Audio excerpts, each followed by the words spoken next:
Philly Joe and Kirby Podcast. This is the Philly Joe and Kirby Podcast. Off to Never Never Land, Kirby, Joe. Yeah. I want them at Princess Auto Stadium for what is their current deal now? They do 2 nights? Is that what they did in Edmonton, right? Yeah, it was a back-to-back Oh, come on. show. Come on. Like, why not? That should be all. And I know, listen, we love Kevin Donnelly. I know he would do anything to get that show here if it all worked out. But I'm telling you right now, Donnelly, every morning when you come in, that should be your first order of business because I said so. So I just, we're moving this meeting. I know we have an agenda, but we're talking about Metallica and getting them here. That should be every day. I hope he's listening this morning. He usually does. But I'll tell you what, after his bike ride, the man's in great shape. There's a good chance that could be next on his list. I mean, I'm guessing they're always looking at bringing the best, right? Can you imagine the buzz, though, if they did that at Princess Auto Stadium? Like, that would be an electric summer if that happened at some point. Oh, my gosh. Yeah, and you would have a lot of people probably traveling from outside areas to our city, which would be great. They'd both sell out, like both nights. Obviously, he's like super fast. I would think, it was a 92-1 City World Tour to a couple different spots, actually. We did it in Toronto and in Edmonton. Mm-hmm. Imagine, though, too, with the dollar the way it is, you'd probably get a lot of U.S. tourism coming up for that show. Just for the ticket price alone, they'd save a killing. Oh, yeah. With the dollar. Metallica fans travel, right? Like, Yes. It's like Pearl Jam fans and Foo Fighters fans. They come from all over. There's those fans who just follow the band. If it's within driving distance, sometimes it doesn't even need to be a close drive. They're going to go see them. I guess the other question is there another leg to this tour that Metallica's put together? Well, they've been adding constantly as this past tour has gone on. I mean, but a Canadian branch. Do you know what I mean? Like, sometimes it's Europe, sometimes it's... I'll have to check on that. I'll say this. Iron Mike, our boss, with no insight, and nobody has told him anything, but he's a guy who follows music news closely and band trends and everything else. It's his job. And he said in one of our meetings, one of the things I actually caught from one of his meetings was that he wouldn't be surprised. And that's just pure speculation on his part. But he said he wouldn't be surprised, I believe was the quote, if we saw Metallica someday do their 2-night show in Winnipeg. You're right. I'm just looking at the latest dates. So Toronto's April 24th and 26th. They've got Nashville on the books. I'm just looking. Philadelphia, Atlanta, Tampa. If you're looking for places to get on one plane, boom. Yeah. Denver is close. That's only a couple hour plane ride. Brendan on the text line, 762-555, says their dad and them flew to Edmonton for the show, and then they're flying to Toronto for the show. Exactly. And this is the best part. Money is replaceable. The memories aren't. It's true. So the only Canadian date left, Toronto. Closest ones I just spotted out were probably Denver as far as a flight goes. Tampa's an easy flight from here. I guess you could do Santa Clara, California. That'd be pretty fun, too. No way. We're waiting for Winnipeg, JoJo. Let's go. No, we're going to do that, too. But how many people? That's a badge of honor. Hey, I got a chance to see him at Santa Clara, and now I'm seeing him here at home. Yeah. No, you're right. Winnipeg would be a great date, but it must be on the next leg because they've got their dates booked right till the end of November here. Yeah, so nothing imminent. We'll continue to keep our fingers crossed. Also, I'm stealing that. Money is replaceable. The memories aren't. You might show up on an Instagram someday for me. I want that. You can't start posting motivational things. That's my thing. Oh, yeah. It doesn't work. And that doesn't work for me either. That's not People really, would probably slide in your DMs and be like, dude, are you okay? Did Kirby hack your phone? Are you going through something? I love the is this your part. midlife crisis? I love the part that someday. It wasn't even going to be right now, like today. Someday. We'll have to wait for it. Philly Joe Kirby. Philly Joe and Kirby Podcast. The Philly Joe and Kirby Podcast. Call the Bone Phone, 780-BONE. Brought to you by Auto Gallery of Winnipeg. Good morning, PJK. For all you people out there that drive, do everybody else a favor. Do a sufficient job scraping your windows. For the bonehead in the little Chevy F10 that just about T-boned me coming out of a back lane, because his window was so frosty he could hardly friggin' see. Clean your windows, please and thank you. And use your signals. Thanks. Bye. Mm-hmm. I think, honestly, more than frost these days is muck and dirt all over your windows. Oh, Yep. God, yeah. Oof, difficult to see. And that's why whenever I get gas, I take the squeegee and clean the side windows, clean the headlights off. Even that dirty taillights. water Yeah. is still better than the dirt you have on your vehicles. 100%. That dirt soup that you use to clean off your lights and your windows. Okay, moving along. I love these phone calls where it's like, yeah, a lot of people are complaining about traffic, but I've been complaining about traffic for longer than these other people. So in the early morning of March 4th, I heard a lot of people complaining about traffic in Winnipeg and about how inconvenient it is when, not everybody knows how to drive the same.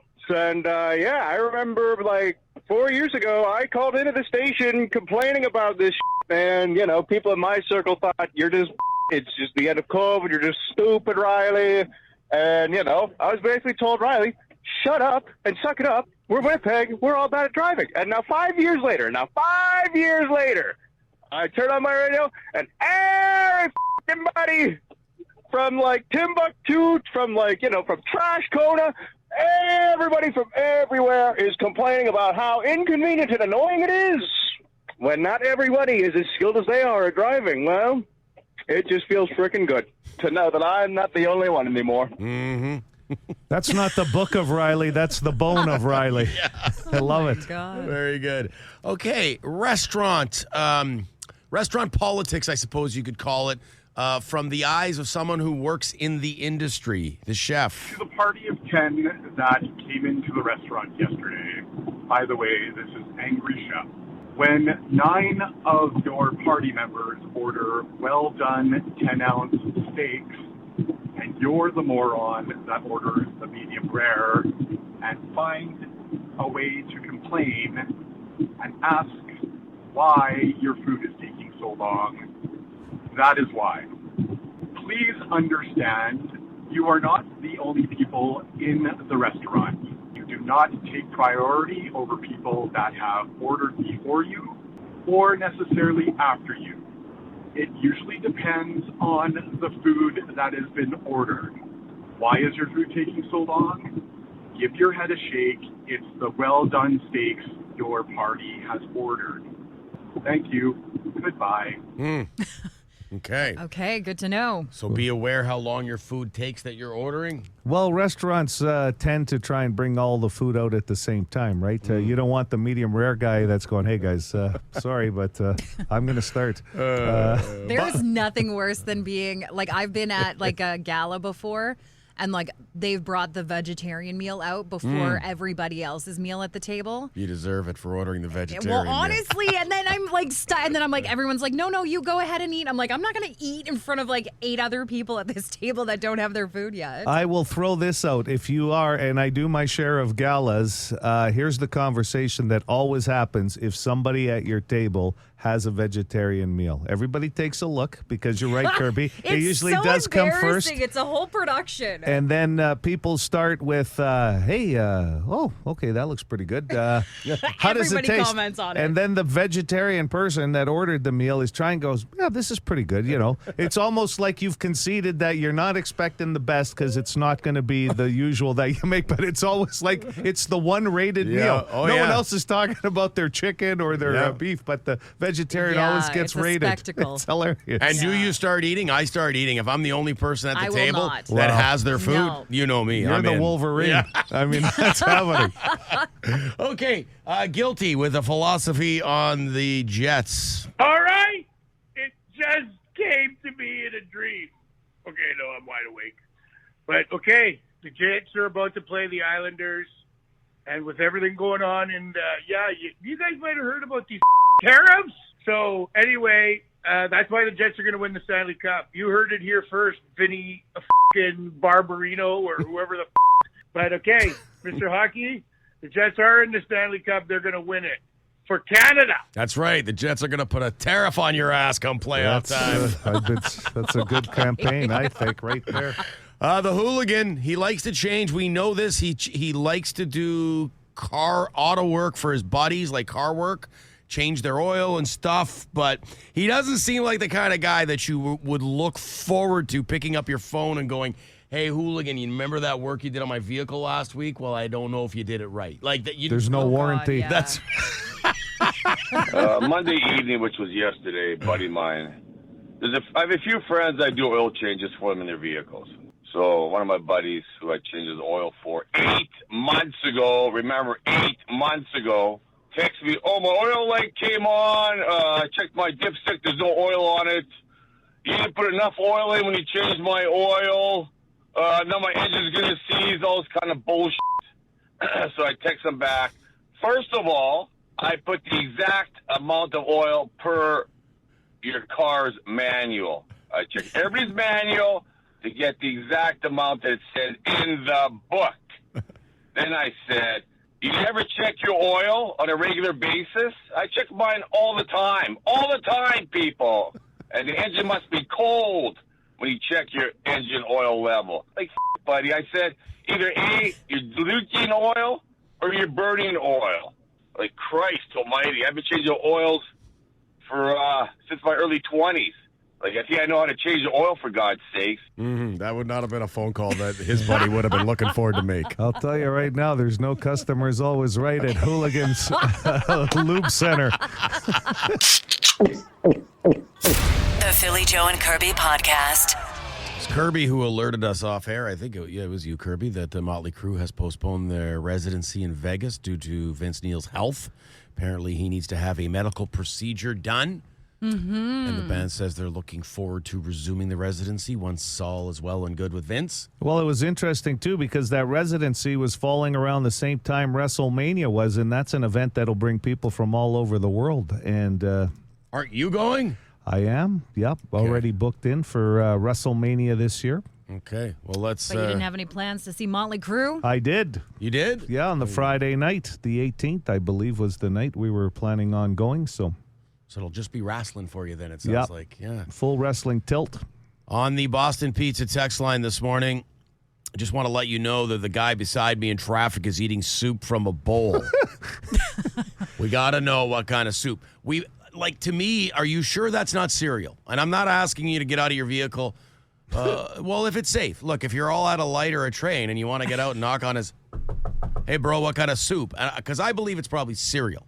That makes more sense. I can't see somebody eating a big bowl of like a tomato soup or a chicken noodle on the way to work at 7 in the morning. Well, who's going to recommend tomato? I mean, you get that all over tomato, you. One stop. And it's a bad soup, too. Tomato. No, it's not. I just made tomato soup the other day with sandwiches. It's for recipes. Tomato soup, like if you're... Okay, if it were the only soup in the cupboard... and I felt like soup, I could make a grilled cheese and put some soda crackers in there and find my way to enjoy it. But if you look in the cupboard and you've got a nice cream of mushroom or a vegetable beef, well, not beef in your case, but a minestrone, like you're not taking tomato over all of those, are you? I mean, It's pretty bland. I'll no, tell you. it's not. Like a roasted tomato, like a roasted tomato basil, bisque, a tomato bisque. Yeah, popular soups, but I agree with Phil in this one today, Kirby, that it's usually used in a recipe for something, is it not? Like, honestly, tomato juice, tomato soup, like... Forgive my ignorance. What is a bisque? What does that indicate? Like, I think it's it not. just has like a cream in it. It's got a Like that it's a makes bit more it a bisque. creamier. I don't know. It sounds fancy. It just Tomato makes sense. bisque. It sounds more expensive. What is This is the Philly Joe and Kirby Podcast. Here we go. Kirby spent the last 5 minutes getting ready with that Limp Bizkit song. You missed it. Joe was trying to imitate you as you looked at your phone on, what's that called when you flip your phone to, like when you do a selfie? Yeah, it was in selfie, like the front Portrait. camera. Yeah, Yeah. you were using it as a mirror to see how you look. Oh, by the way, there's an audio component today to Would You Rather Wednesday. What? With the final An question. audio component. Yeah, I'm very excited. I feel like I'm on a game show now. Oh, yeah. That's it's good. Super exciting. Okay, let's get going here. Kirby, would you rather go to high school in a wagon pulled by your dad or in a shopping cart pushed by your mom? So you remember how we all were in high school. You didn't want your folks around at all. Now you got to have them taking you to school in either a wagon or a shopping cart. I don't know if you've ever ridden in a shopping cart. It's not very comfortable. But it seems so funny when you're younger. It really does. To blast Yes. or blast one of your Absolutely. buddies around in a shopping cart. So you going to high school in a wagon pulled by your dad or a shopping cart pushed by your mom? I'm taking the wagon because Okay. it just seems a little bit more of a smoother ride. Okay. I'm going to choose the wagon, but for a different reason. Less ridicule. I think you would get more ridicule as a guy if it was your mom pushing you in a shopping cart. If it was your dad pushing you in a shopping cart, I think you could get away with it. But it would be cool to be in a shopping cart. Would you rather, as we move along here, whistle like a teapot whenever you're hungry or have a lullaby play whenever you're tired? You know what? So you can't hide this because either one of them, there's going to be a noise. And so the whistle is when you're hungry? Yes, the teapot style whistle, kettle whistle, whatever. I think I would take the lullaby when I'm tired because I don't really get that tired until later on. Until about 5 o'clock in the afternoon. You're done, you're wiped. Well, it kind of starts at 4, to be honest. But then I'm like ready for the lullaby. Whereas the whistle, that's quite jarring, and I'm hungry often. Joe. Well, I'm out a lot, so it'd be kind of embarrassing to have that whistle go off at a restaurant when the server has, Get him a it's pizza. coming out like, oh my God, what's going on? More bread to the table. Code red. So, yes, I would go with the lullaby. Excellent. Would you rather, Kirby, for the rest of your life, live with pink eye or bed bugs? So you just got to come to terms with one of these. All right, I'm not getting rid of it. So pink eye. Oh my gosh, both of those are awful. One of them is very contagious. You shouldn't be around people when you have pink eye. You're on a date with Oh pink my eye. God, why is your eye seeping? I was so excited for this sorry. date. I Let didn't me want to just cancel. wipe up the pus that's coming out of my eye. Wow. Oh my God, I would take bed bugs over that. Oh, bed bugs, really? Wow, what do you you'd want? You want pus coming out of your eye? You'd have to explain the bed bugs if Oh, someone's staying God. over. Joe? I can cover my eye with a patch. You want to explain passing along the bed bugs? Never mind a sty or pink my eye. God, a sty. I mean, they're not good answers, either Yeah. one. But no, I'm going to go with pink eye over handing out bed bugs to somebody. Now it's time for today's audio daily double. Well, there's no daily double factor here, but it's just a would you rather with some audio. Would you rather go on a road trip with a Swedish chef or Boomhauer? We're talking 10 hours in the vehicle with either the Swedish chef or Boomhauer. You know, Bobby, I told him, don't take from me, man. It don't life too short, man. You don't want to hold no grudge, man.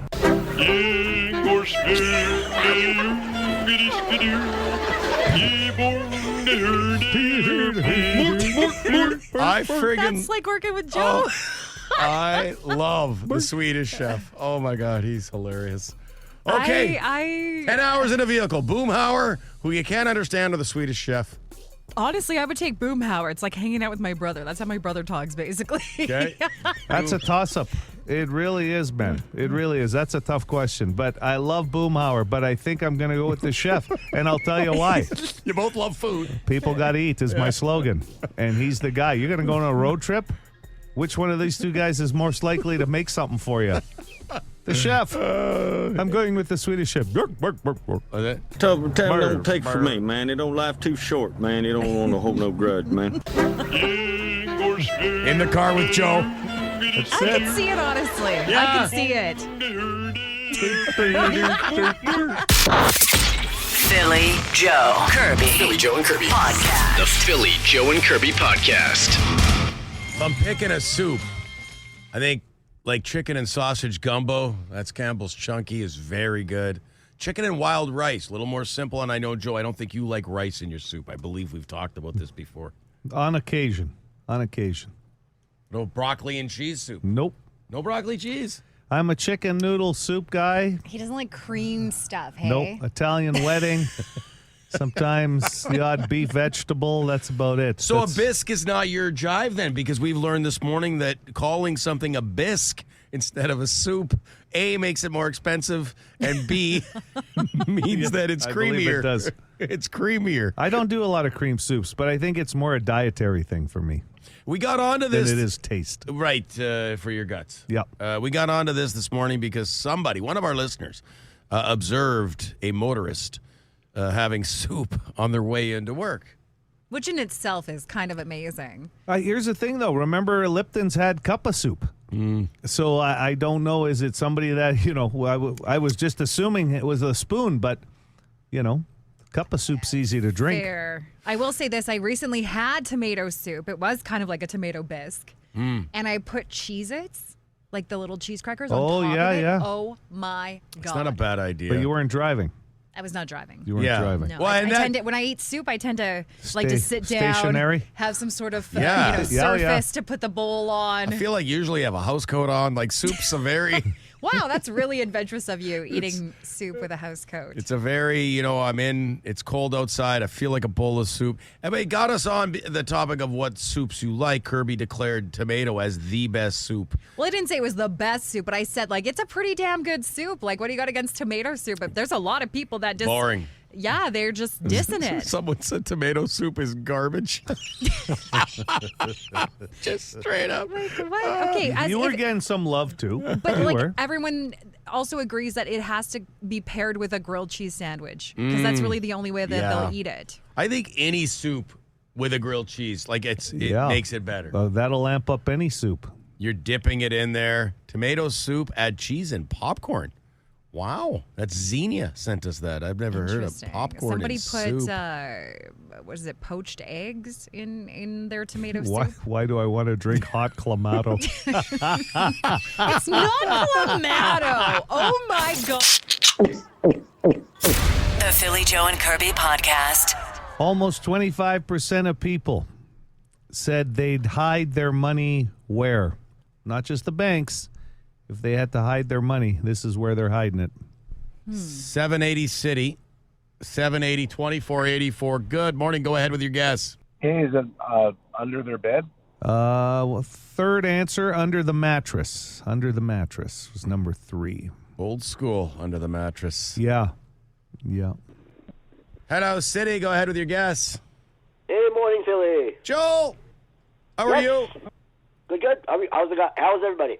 Good, We're thanks. doing good, living our best lives. Good. I'll take Kirby, please. Kirby? Almost 25% of people, so a quarter of people almost, said they hide their money where? In the freezer. Number 5. Oh, freezer's a good one. It's amazing what you can hide in there. Have a good one, including Joel. food that you forgot you bought.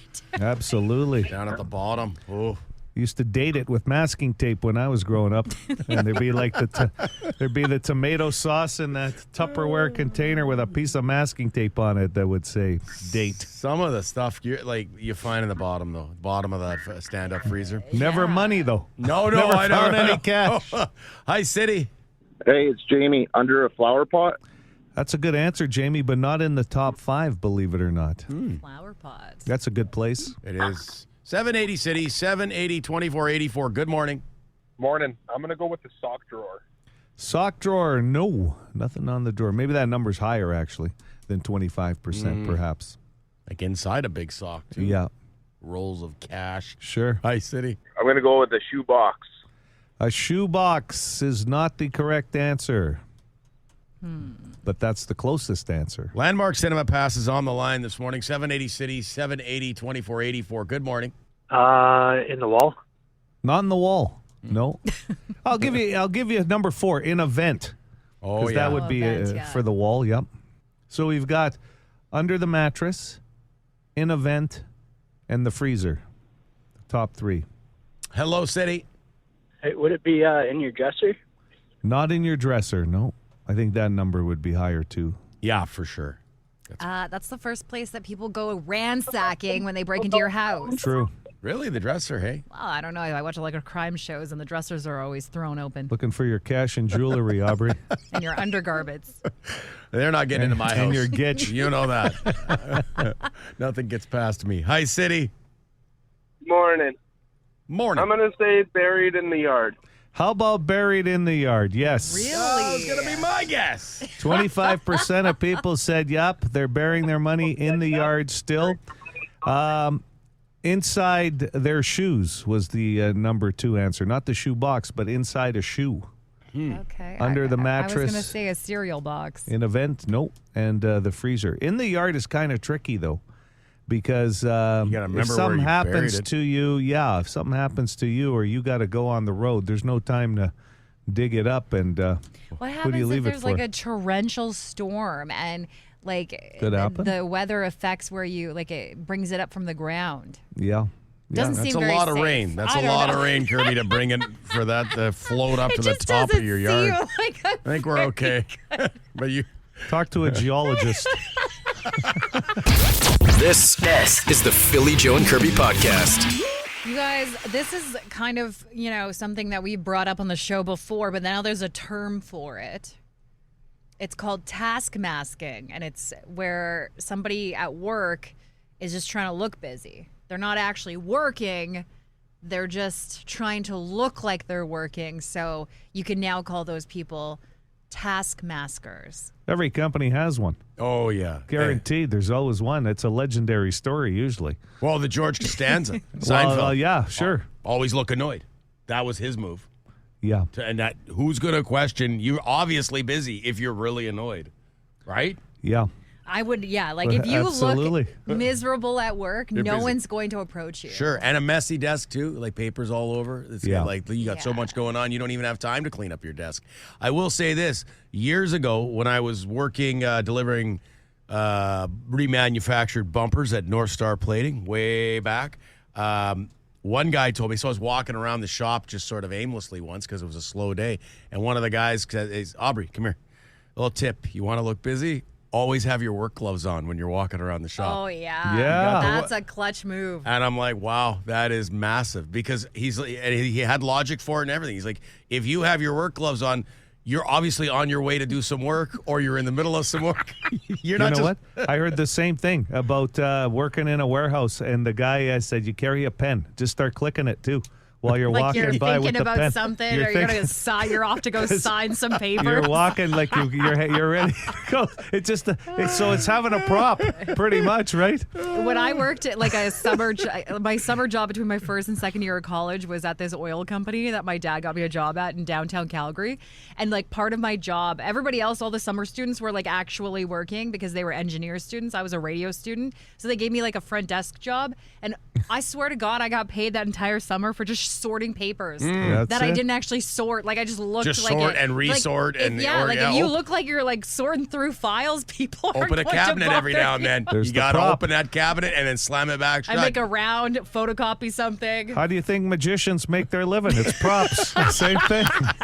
For more Philly Joe and Kirby, log it into 92.1 City weekday mornings 6 to 10.